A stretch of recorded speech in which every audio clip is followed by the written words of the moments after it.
Hello, Colin here again. Continuing on with my collection, some interesting pieces here. This is the Girard-Perregaux World Timer. Girard-Perregaux is actually a very well established and well regarded manufacturer of watches, and this is their World Time edition. I think this goes back to the 1990s. So it's got a series of capitals around the world, and you can tell what the time is in these places. A watch brand that is coming up increasingly in horological circles is Oris. This is the Oris Jazz. What happened, they have a series of watches to commemorate jazz musicians from the ages, and this is valuable in that it is a numbered series. A lovely tonneau-shaped watch, great shape, great manufacturer. I've recently noticed they've been making some lovely watches that are coming up on the internet and are well regarded. The styles are always very good with jazz, the Oris brand. Here is the Longines Admiral chronograph, very solid heavy watch, but beautifully executed, dark blue, perhaps even black face. Strange are very reasonably priced. They're not expensive. It's got also a day date. This again is the ETA 7750 mechanism. Here is another Wiens, which is from Charles Lindbergh, who conceived the idea of having a dual time on a watch like this. Charles Lindbergh, the first person to fly across the Atlantic. A very nice watch. This was a Swiss Air promotion, actually, so I don't know if it's all that valuable.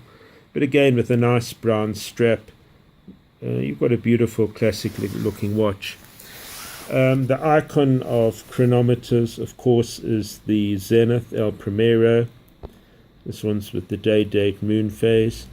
It's a beautiful mechanism, the fastest beating chronograph mechanism at the time.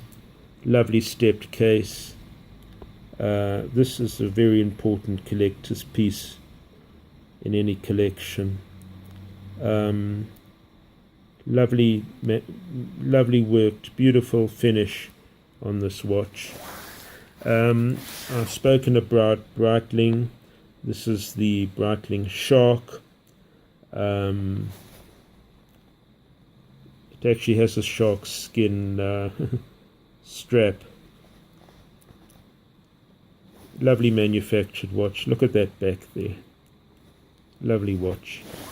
A make that seems to have faded off the circles recently is Chrono Swiss, but I gather they're back again.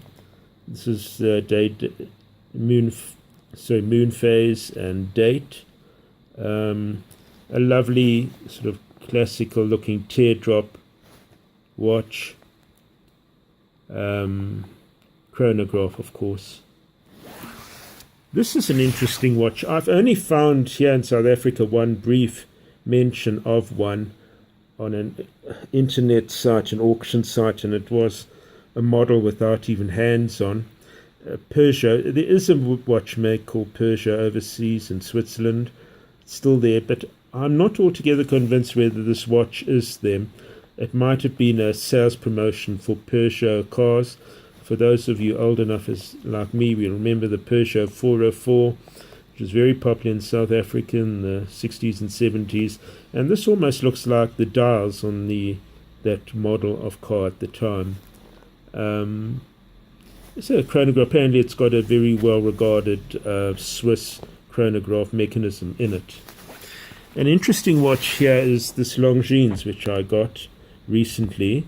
It's called the Admiral, but the shape is called Disco Volant, and I think it's spaceship, and very, of course, retro 1970s look.